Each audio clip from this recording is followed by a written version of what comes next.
ਜੱਟਾਂ ਮਰਜੀ ਆ ਜਿਹੜੀ ਗੱਲ ਹੈ ਯਾਰ ਤੇ ਕੰਮ ਖੇ ਦਿੱਤਾ ਤੇ ਪਹਾੜਾਂ ਦਾ ਪੈ ਗਿਆ ਮਰਜੀ ਆ ਜੱਟਾਂ ਦੇ ਜੱਟਾਂ ਫਿਰ ਵੇਖ ਲਾ ਮਰਜੀ ਆ ਵੀ ਕਿੱਧਰ ਫਿਰ ਚੱਕਰ ਲਾਏਗਾ ਮੇਰੇ ਨੂੰ नहीं नहीं अल्लाह माफ़ करे यार भारा दे कोई पैना देखो मैं कल ही आ जाऊंगा यार किदा कल के परसों जुम्मा मैं उदण ही आना तेरे को टेंशन क्यों लै गया तू एवें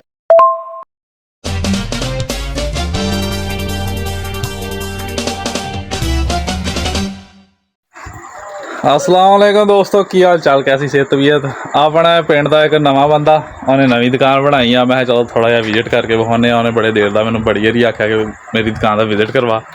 प्रमोशन कर मैं चलो ठीक है करा चलो आ जाओ फिर अज दिन तुहानूं विखाने भी दुकान कैसी है जी दुकान खाओ मां कसम ते रात का टाइम है चलो वेखते हैं कौन आंदा अस्सलाम वालेकुम जी बाबा ओ की हाल चाल जी और सुना बाबा जट्टा ठीक है और सुना बड़ी दुकान बनाई है जी दुकान भाई यहाँ पे क्या हो रहा है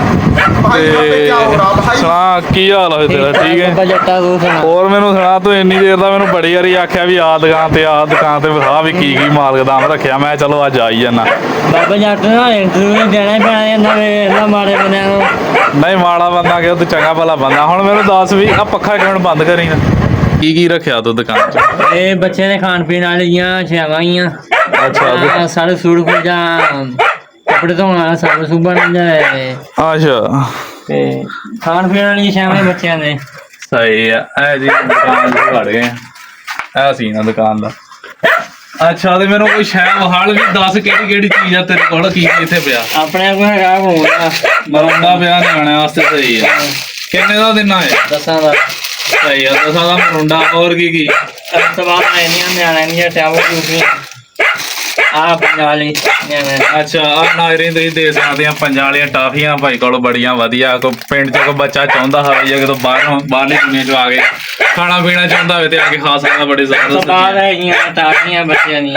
ਜਿਹੜੀਆਂ ਜੀ ਟਾਫੀਆਂ ਰੰਗ ਬਰੰਗੀਆਂ ਇਹ ਹੁੰਦੀ ਕੁਲਫੀ ਖੋਏ ਵਾਲੀ ਮਲਾਈ ਵਾਲੀ हां ਅੱਛਾ ਵਾਪਸ ਵੀ ਨਾਲ ਰੱਖੀ ਜਾ ਤੇ ਨਾਲਾ ਟਾਫੀਆਂ ਪੰਜ ਇਹ ਜਿਹੜੀ 골ਡਨ ਟਾਫੀ ਆ ਗਈ ਆ ਆਪਣਾ ਕਿਹੜੀ ਸ਼ਾਇਦ ਦੀ ਆ ਸੋਨੇ ਦੀ ਟਾਫੀ ਆ ਸੋਨੇ ਦੀ ਲਾਲਾ ਸੋਨੇ ਦੀਆਂ ਟਾਫੀਆਂ ਵੀ ਭਾਈ ਇੱਥੇ ਮਿਲ ਸਕਦੀਆਂ हां ਅੱਛਾ ਹੋਰ ਕੀ ਆ ਤੇਰੇ ਕੋਲ ਉਸ ਤੋਂ ਬਾਅਦ ਆ ਗਿਆ ਪਤੀਸਾ ਪਤੂਸਾ ਆ ਗਿਆ ਚਲੋ ਠੀਕ ਹੈ ਇਹਦਾ ਮਤਲਬ ਸਾਨੂੰ ਸਮਝ ਲੱਗ ਗਈ ਆ ਵੀ ਤੂੰ ਦੁਕਾਨ ਪਾਈ ਉਹਦੇ ਨਿਆਣਿਆਂ ਦੇ ਖਾਣ ਵਾਲੀਆਂ ਚੀਜ਼ਾਂ ਇਧਰ ਹੁਣ ਕਿਉਂ ਵੀ ਭਾਈ ਸਾਹਿਬ ਜਿਹੜਾ ਬੰਦਾ ਸਾਡੀ ਵੀਡੀਓ ਦੇਖਣ ਡਿਆ ਭਾਵੇਂ ਚੱਕ 15 ਚ ਹੈ ਕਿ ਨਹੀਂ ਹੈ ਲੇਕਿਨ ਇੱਥੇ ਆ ਕੇ ਇਹਦੀ ਦੁਕਾਨ ਤੇ ਕਰੇ ਵਿਜ਼ਿਟ ਕਰੇ ਜਿਹੜੀ ਸ਼ਾਇਦ ਇੱਥੇ ਪਈ ਆ ਕੇ ਚੈੱਕ ਕਰੇ ਲਾਜ਼ਮੀ ਅੱਛੀ ਤੋਂ ਅੱਛੀ ਚੀਜ਼ਾਂ ਤੁਹਾਨੂੰ ਫਰੈਸ਼ ਚੀਜ਼ਾਂ ਮਿਲਣਗੀਆਂ ਤੇ ਆਹ ਦੇਖੋ ਵੀ ਬੜਾ ਅੱਛਾ ਸੈਟਅਪ ਕੀਤਾ ਹੋਇਆ ਪਾਪੜ ਵੀ ਲਾਏ ਹੋਏ ਆ ਬਾਹਰ ਬੂਹੇ ਲਾਗੇ ਤੇ ਇਹ ਭਾਈ ਦੀ ਮਦਦ ਕਰੋ ਇਹਦੇ ਨਾਲ ਯਾਨੀ ਕਿ ਜੋ ਤਾਵਨ ਕਰੋ ਇਹਦੀ ਜਿਹੜੀ ਸ਼ੈਵ ਆ ਦੁਕਾਨਾਂ ਤੇ ਆ ਕੇ ਖਾਓ ਪੀਓ ਤੇ ਇੰਜੋਏ ਕਰੋ ਤੇ ਇਹ ਸਾਰੇ ਪਿੰਡ ਵਾਸਤੇ ਮੈਸੇਜ ਆ ਸਾਡਾ ਤੇ ਪਿੰਡੋਂ ਬਾਹਰ ਵੀ ਕੋਈ ਆ ਜਾਏ ਤੇ ਉਹਦੀ ਮਿਹਰਬਾਨੀ चलो ठीक है अगली वीडियो में मिलते हैं अल्लाह हाफिज़।